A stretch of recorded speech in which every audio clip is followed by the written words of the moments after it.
8월 8일 목요일 아침입니다. 하나님의 크신 은혜와 평안이 이글스필드 교회 모든 성도님들과 함께 하시기를 소망합니다. 오늘 우리에게 주신 하나님의 말씀은 예레미야 48장 11절에서 25절까지의 말씀입니다. 모압은 젊은 시절부터 평안하고 포로도 되지 아니하였으므로 마치 술이 그 찢기 위에 있고 이 그릇에서 저 그릇으로 옮기지 않음 같아서 그 맛이 남아있고 냄새가 변하지 아니하였도다. 그러므로 여호와께서 말씀하시니라. 날이 이르리니 내가 술을 옮겨 담는 사람을 보낼 것이라. 그들이 기울여서 그 그릇을 비게 하고 그 병들을 부수리니 이스라엘 집이 베델을 의뢰함으로 수치를 당한 것 같이 모압이 그못으로 말미암아 수치를 당하리로다. 너희가 어찌하여 말하기를 우리는 용사요 능란한 전사라 하느냐. 만군의 여호와라 일컫는 왕께서 이와 같이 말하노라. 모압이 황폐하였도다. 그 성읍들은 사라졌고 그 선택받은 장정들은 내려가서 죽임을 당하니 모압의 재난이 가까웠고 그 고난이 속히 닥치리로다. 그의 사면에 있는 모든 자여, 그의 이름을 아는 모든 자여, 그를 위로하며 말하기를 어찌하여 강한 막대기 아름다운 지팡이가 부러졌는고 할지니라. 디본의 산은 따라 내 영화에서 내려와 메마른 데 앉으라. 모압을 파멸하는 자가 올라와서 너를 쳐서 내 요새를 깨뜨렸음이로다. 아로엘에 사는 여인이여 길 곁에 서서 지키며 도망하는 자와 피하는 자에게 무슨 일이 생겼는지 물을지어다. 모압이 패하여 수치를 받나니 너희는 울면서 부르짖으며 아르논가에서 이르기를 모압이 황폐하였다 할지어다. 심판이 평지에 이르렀나니 곧 홀론과 야사와 메바악과 디본과 느보와 벳디 블라다임과 기랴다임과 벳가물과 벳무온과 그리옥과 보스라와 모압 땅 원근 모든 성읍에로다. 모압의 뿔이 잘렸고 그 팔이 부러졌도다. 여호와의 말씀이니라. 아멘. 중국의 고전인 소학에서 사람에게는 세 가지 불행이 있다고 말합니다.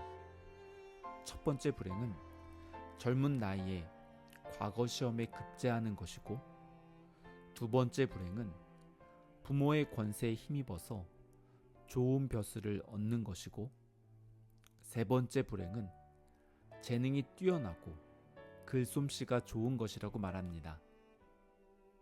이 세 가지는 많은 사람들이 부러워하고 동경하는 모습입니다. 때로는 성공으로 가는 지름길처럼 보이기도 합니다. 하지만 이 세 가지가 실제로는 불행으로 이끄는 모습이라고 말하고 있습니다. 그 이유는 너무 이른 나이에 다른 사람들보다 조금 더 쉽게 성공을 경험하면 겸손함을 잃어버리고 교만해질 가능성이 높기 때문입니다. 아무리 좋은 재능을 가지고 일찍 성공을 이룬 사람이라고 할지라도 교만한 사람은 언젠가 분명히 무너지게 됩니다. 동서양의 여러 고전에서뿐만이 아니라 성경에서도 겸손을 강조하고 있는 이유가 여기에 있습니다. 베드로전서 5장 5절에서 하나님은 교만한 자를 대적하시되 겸손한 자들에게는 은혜를 주신다고 말씀합니다. 또한 누가복음 14장 11절에서 무릇 자기를 높이는 자는 낮아지고 자기를 낮추는 자는 높아지게 된다고 말씀합니다. 오늘 본문은 어제에 이어서 모압의 멸망에 대해서 예언하는 말씀입니다. 11절은 모압이 젊은 시절부터 평안하고 포로도 되지 아니하였으므로 마치 술이 그 찢기 위에 있고 이 그릇에서 저 그릇으로 옮기지 않음 같아서 그 맛이 남아있고 냄새가 변하지 아니하였다고 말씀합니다.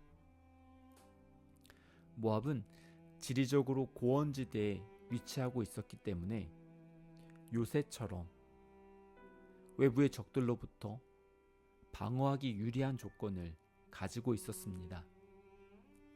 이러한 지리적인 이점으로 모압은 다른 나라의 침략을 거의 받지 않았습니다. 또한 비옥한 땅에서 풍성한 농산물을 수확하였고 가축들을 키우며 부족함 없이 살았습니다. 이러한 이유로 모압의 역사는 고난과 시련이 없었고 풍족하였습니다. 모압이 젊은 시절부터 평안했다는 평가처럼 큰 어려움 없이 나라를 유지할 수 있었습니다. 하지만 아이러니하게도 모압은 결핍이 없었기 때문에 그들의 삶을 돌아보는 소중한 기회를 얻지 못하였습니다. 결국 교만의 길을 걷다가 하나님의 심판을 받게 되었습니다. 13절은 이스라엘 집이 베델을 의뢰함으로 수치를 당한 것 같이 모압이 그모스로 말미암아 수치를 당하게 될 것이라고 말씀합니다. 창세기에서 베델은 아브라함과 야곱이 하나님께 제단을 쌓고 예배를 드리던 지역이었습니다. 하지만 남유다와 북이스라엘로 나뉘어진 이후에 북이스라엘의 왕들은 베델에서 우상들을 위한 제단을 쌓았습니다. 그리고 이스라엘 백성들이 우상 숭배를 하도록 유도하면서 이를 정치적으로 이용하였습니다.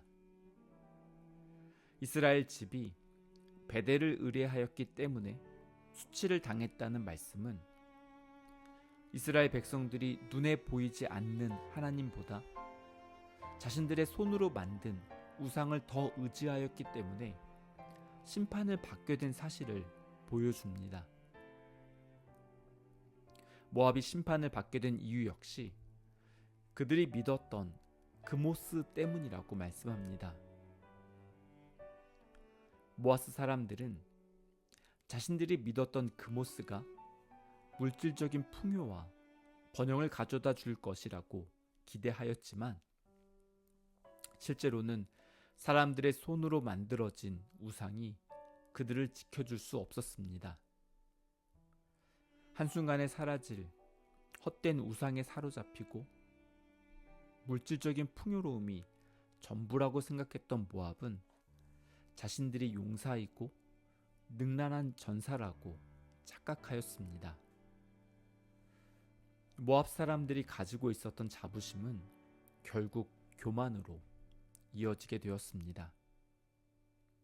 17절에서 강한 막대기와 아름다운 지팡이가 부러졌다고 말씀하며 모압이 그동안 내세웠던 자랑거리들이 하나님의 심판을 받고 무너지게 될 것을 상징적으로 보여주고 있습니다. 또한 25절에서 모압의 뿔이 잘렸고 그 팔이 부러졌다고 말씀하며 오랜 세월 영향력을 가지고 있었던 모압이라고 해도 하나님의 심판을 피해갈 수 없다는 사실을 분명하게 말씀합니다. 하나님 앞에서 정직하고 겸손하게 우리들의 모습을 돌아보면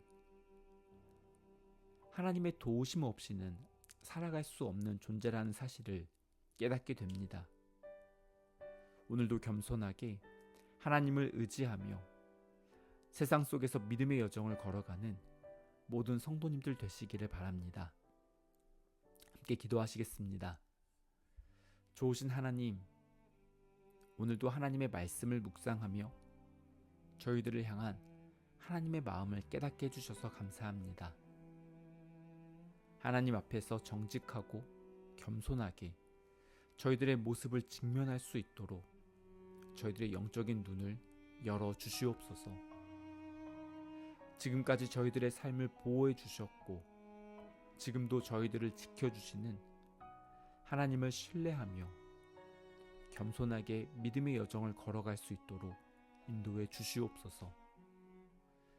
저희들이 하나님의 심판대 앞에 서게 될 날이 다가오고 있다는 사실을 기억하며 죄악을 멀리하고 하나님의 뜻을 따라서 살아갈 수 있도록 인도해 주시옵소서. 마타감이 원주민 단기 선교팀을 통해서 하나님의 영광이 드러나기를 기도합니다. 잃어버린 영혼들이 하나님께 돌아오고 치유와 회복의 역사가 일어나도록 은총을 내려 주시옵소서. 이 모든 말씀 그리스도이신 예수님의 이름으로 기도드립니다. 아멘. 계속해서 각자 기도하시고 오늘도 주님과 함께 동행하는 귀한 은혜가 넘쳐나기를 소원하고 축복합니다.